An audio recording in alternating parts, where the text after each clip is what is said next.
Hello et bienvenue dans un nouvel épisode SEO Wedding Star, le podcast SEO des pros du mariage qui en ont marre de dépendre du bouche à oreille et de mariage.net et qui veulent attirer plus de clients, plus de futurs mariés sur leur site web.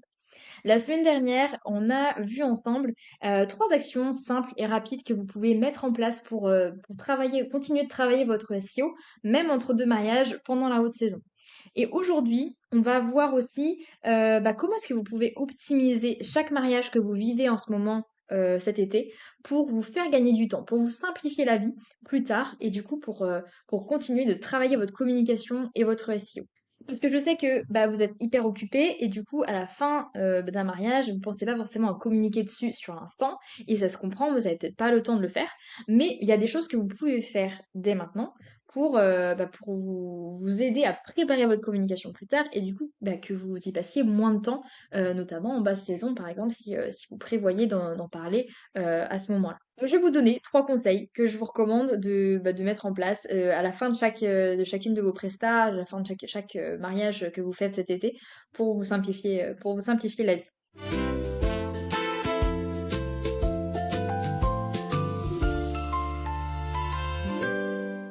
Alors, première action, c'est de vous faire une petite fiche, ou en tout cas un petit dossier où vous collectez toutes les informations, vous notez toutes les informations sur le mariage.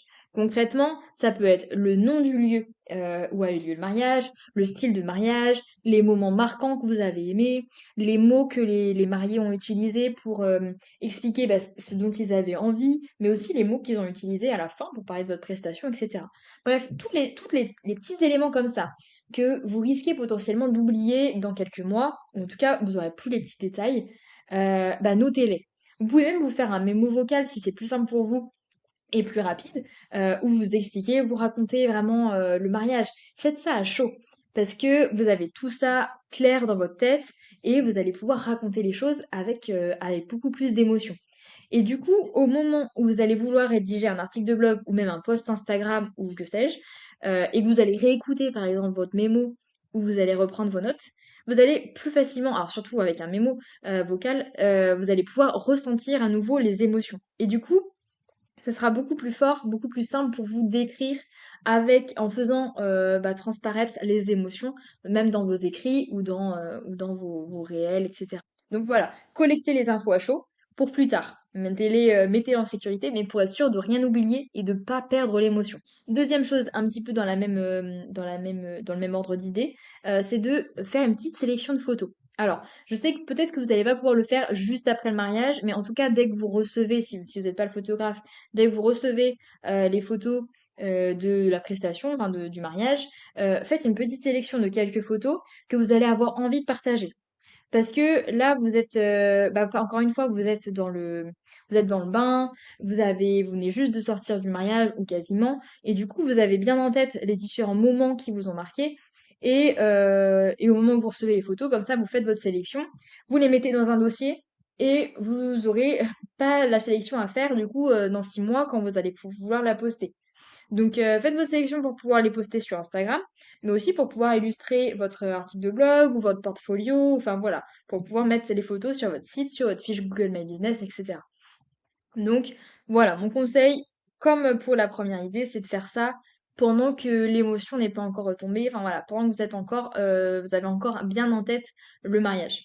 Une troisième chose que je vous recommande de faire, c'est de contacter les mariés rapidement après le mariage alors déjà pour les féliciter, pour les remercier, peut-être voilà, pour leur faire un petit mot gentil, et en profiter en même temps pour leur demander un témoignage.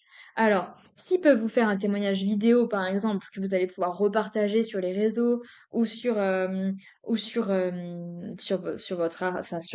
site, etc., c'est parfait. Même si c'est à l'écrit, c'est très bien. Qu'ils vous mettent une note, par exemple, avec un avis sur votre fiche Google ou qu'ils vous envoient juste un retour par mail. Dans tous les cas, avoir un retour client, c'est super précieux. Donc, n'hésitez pas à demander des avis.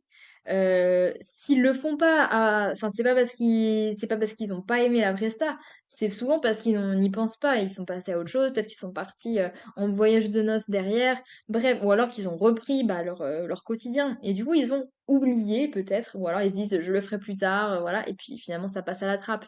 Donc n'hésitez pas à les contacter et à leur demander un avis client, et rien de plus normal. Donc n'ayez pas peur. Je sais que c'est parfois un petit peu gênant. Moi, la première, je suis un peu gênée à chaque fois quand je dois demander des avis clients, mais faites-le. Vraiment, c'est hyper précieux. Et l'intérêt de le faire assez rapidement, c'est que déjà, bah, ça arrive pas comme un cheveu sur la soupe. Vous en profitez pour faire votre petit mail de remerciement, enfin voilà, ou vous faites un petit message gentil. Et en même temps, vous en profitez pour bah, demander un avis client. Donc ça, déjà, pour vous, c'est plus facile d'amener le sujet bah, voilà, que si c'était 6 mois après. Et deuxième chose, c'est que les enfin les mariés, ils sont aussi encore dans l'émotion. Ils viennent de sortir de leur mariage. Je sais pas si vous leur envoyez ça 1 ou 2 semaines après leur mariage. Ils sont encore dedans, ils ont encore bien en tête ce que vous avez fait, l'organisation, la prestation, etc. Donc, euh, donc profitez-en. Alors, petite nuance, si vous êtes photographe et que vous avez mis un peu plus de temps à envoyer les photos, bah, demandez l'avis après l'envoi de la galerie. Mais voilà, en tout cas, rapidement après la fin de votre prestation, parce que au moins ils ont encore bien en tête ce que vous avez fait, etc. Et ça va être plus facile pour eux de rédiger un avis. Et en même temps, il sera encore plus précieux, il y aura encore plus d'émotions, ils seront sûrement encore plus enthousiastes que si ça arrive, voilà, plusieurs mois après. Donc voilà pour les 3 actions. C'est vraiment hyper simple. Donc collecter les infos, les noter quelque part ou les enregistrer en vocal pour pouvoir les reprendre plus tard dans votre communication. Et ne rien oublier, surtout ne pas laisser échapper les petits détails qui font toute la différence et qui vous ont vraiment plu sur le moment. Deuxième chose, faire une sélection de photos dès que possible. Pareil, pour pouvoir bah, avoir ça de moins à faire et pas avoir à éplucher 1000 photos au moment où vous voudrez préparer votre post Insta. Mais en tout cas, avoir déjà une sélection prête, comme ça vous fait ça de moins à faire. Et troisième chose, contactez vos mariés pour leur demander un avis sur votre prestation, leur demander un témoignage.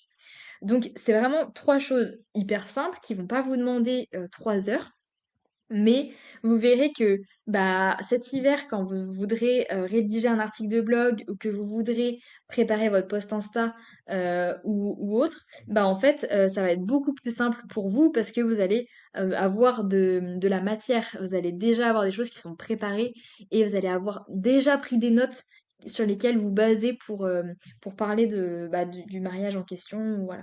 Donc, ça va vraiment vous faire gagner du temps et ça, voilà, ça sera beaucoup moins un casse-tête, surtout pour l'article de blog, c'est surtout à ça que je pense forcément. Quand il faut raconter un mariage en détail, faire vivre des émotions, mais qu'on n'est plus dedans, bah j'imagine bien que c'est un peu compliqué. Donc en ayant bah, préservé tout ça, tous ces petits détails, ça va vraiment vous aider à vous replonger dans ce que vous avez vécu, à reprendre, bah voilà, à vous réécouter avec les émotions que vous avez vécues, avec ce que vous avez aimé. Ça va vraiment vous aider à vous remettre tout ça en mémoire et du coup, ce sera beaucoup plus fluide dans la manière d'écrire. Enfin, vous verrez que ce sera beaucoup plus simple d'écrire voilà, que s'il faut vous replonger dedans, peut-être rechercher les photos en plus, etc. Voilà, tout ça c'est déjà fait, donc plus simple, plus rapide. Et je pense que c'est ça que vous recherchez, vous simplifiez la vie et que votre SEO soit pas quelque chose qui soit une charge pour vous et que ça vous rajoute beaucoup de travail. Donc c'est aussi ça mon rôle, c'est de vous donner des astuces qui vont vous aider à vous alléger bah, là-dessus, sur le SEO, et du coup, et que ce soit un peu plus une partie de plaisir pour vous. Et j'espère que ça le sera. Donc n'hésitez pas à me dire ce que vous avez pensé de ces 3 conseils, s'il y en a un ou les 3 que vous voulez mettre en action, en place dès cet été. Et puis bah, sur ce, je vous souhaite une très bonne journée, une très bonne soirée, et je vous dis à mercredi prochain pour le prochain épisode de SEO Wedding Star.